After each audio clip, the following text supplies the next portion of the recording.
नमस्कार मित्रों, आपको स्वागत है हमारे चैनल पे। आज हम उत्पन्ना एकादशी की व्रत कथा के बारे में जानेंगे और एकादशी माता की उत्पन्न होने की रहस्य को भी जानेंगे। तो चलिए जानते हैं। हिंदू धर्म में एकादशी व्रत का बड़ा ही महत्व होता है। हर महीने एकादशी का व्रत पड़ता है। ये व्रत भगवान विष्णु को समर्पित होता है। मार्गशीर्ष मास के कृष्ण पक्ष की एकादशी को उत्पन्ना एकादशी कहते हैं। एकादशी के दिन भगवान विष्णु की और माँ लक्ष्मी की विधि विधान से पूजा अर्चना करने से उनकी कृपा से धन सौभाग्य समृद्धि की प्राप्ति होता है और अंत में मोक्ष की प्राप्ति होता है। एकादशी के दिन पूजा अर्चना करने के साथ साथ व्रत कथा भी पठन या श्रवण करने से अनंत गुना पुण्य फल की प्राप्ति होता है। तो आइए श्रवण करते हैं उत्पन्ना एकादशी की व्रत कथा। एक दिन युधिष्ठिर ने भगवान विष्णु से पूछा कि हे भगवान, पुण्यमयी एकादशी तिथि कैसे उत्पन्न हुई? इस संसार में क्यों पवित्र मानी गई? मार्गशीर्ष माह के कृष्ण पक्ष की एकादशी के बारे में कृपा करके बताइए। श्री भगवान बोले, प्राचीन समय की बात है। सतयुग में मूर नामक दानव रहता था।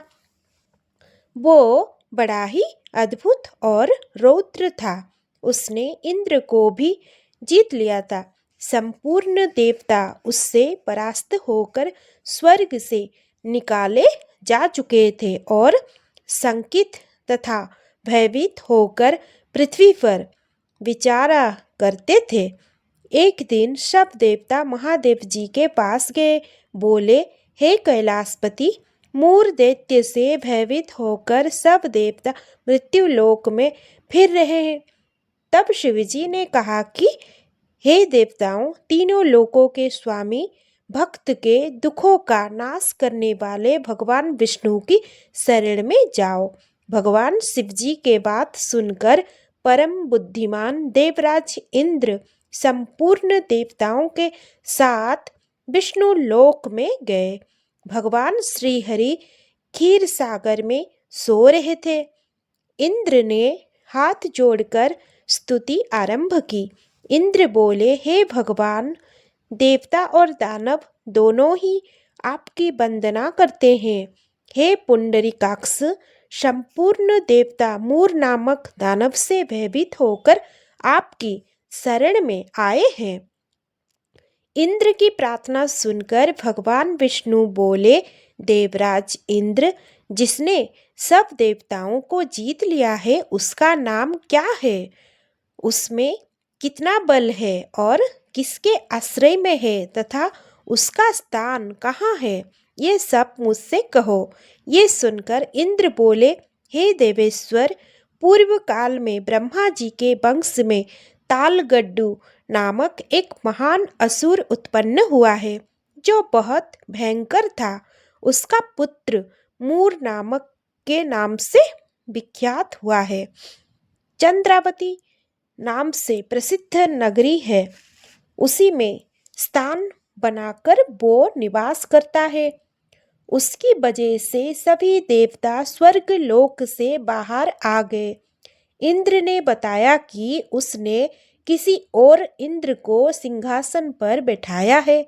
अग्निदेव, चंद्रमा, सूर्यदेव, वायुदेव तथा वरुण देव भी उसने दूसरे ही बनाए हैं। देवताओं को तो उसने हर जगह वर्जित कर दिया है।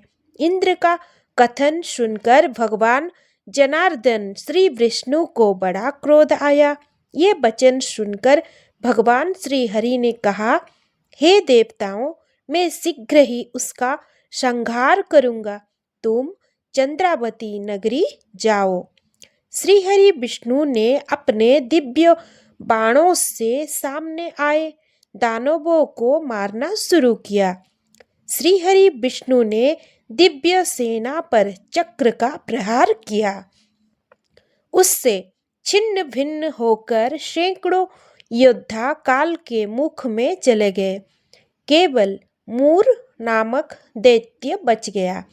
वो भगवान के साथ युद्ध करता रहा। भगवान जो भी तीक्ष्ण बाण चलाते हैं उसके लिए पुष्प सिद्ध होता। उसका शरीर छिन्न भिन्न हो गया, लेकिन वो लगातार युद्ध करता रहा। दोनों के बीच मल्ल युद्ध भी हुआ। 10,000 वर्षों तक उनका युद्ध चलता रहा, लेकिन मूर नहीं हारा। थककर भगवान विष्णु बद्रिकाश्रम चले गए। वहां हेमवती नामक एक सुंदर गुफा थी। उसमें विश्राम करने के लिए भगवान उसके अंदर प्रवेश कर गए। ये गुफा 12 योजन लंबी थी और उसका एक ही द्वार था। भगवान विष्णु वहां योग निद्रा में सो गए। उस गुफा में एक ही दरवाजा था। दानव मूर भगवान विष्णु को मार डालना चाहता था, इसीलिए उसने भी उसी गुफा में प्रवेश किया। वहां भगवान को सोते देख उसको बड़ा ही आनंद हुआ। उसने भगवान को मारना चाहा, लेकिन तभी भगवान श्री हरि के शरीर से कांतिमयी रूप वाली देवी प्रकट हुई, जो दिव्य अस्त्र शस्त्र युक्त थी। देवी ने राक्षस मूर को ललकारा, युद्ध किया और उसे तत्काल मौत के घाट से उतार दिया। जब श्रीहरि भगवान विष्णु योग निद्रा से उठे तो तब ये सब बातें को जानकर उस देवी से कहा कि आपका जन्म एकादशी के दिन हुआ है। कन्या बोली, हे भगवान, आपके ही शक्ति से मैंने इस महादैत्य मूर नामक राक्षस का वध किया है। तभी श्रीहरि ने कहा कि आपका कल्याण हो। आपका इस कर्म से तीनों लोकों के मुनि और देवता आनंदित हुए हैं।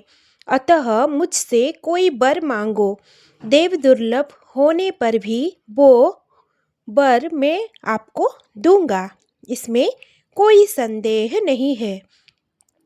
वो कन्या साक्षात एकादशी देवी थी।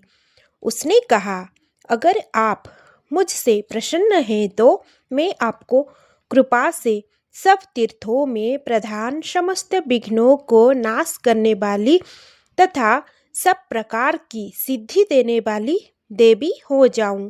हे जनार्दन, जो लोग आप में भक्ति रखते हुए मेरे दिन को उपवास करेंगे, उन्हें सब प्रकार की सिद्धि प्राप्ति हो। जो लोग उपवास एकाग्र होकर भक्ति भाव से मेरे व्रत को पालन करेंगे, उन्हें आपकी कृपा से धन, धर्म और मोक्ष की प्राप्ति होगी। ऐसा ही सब होगा, कहकर भगवान श्री हरि आशीर्वाद दिया। तब से एकादशी के दिन सब लोग व्रत करके भगवान विष्णु की आराधना करने लगे और उनकी कृपा से धन, सौभाग्य, ऐश्वर्य की प्राप्ति करके अंत में मोक्ष को भी प्राप्त करने लगे। तो ये थी उत्पन्ना एकादशी की व्रत कथा। अगर आप सभी को ये वीडियो अच्छा लगा तो धन्यवाद। जय श्री हरि, लक्ष्मी नारायण, जय एकादशी माता। इसी के साथ ही वीडियो को समाप्त करती हूँ।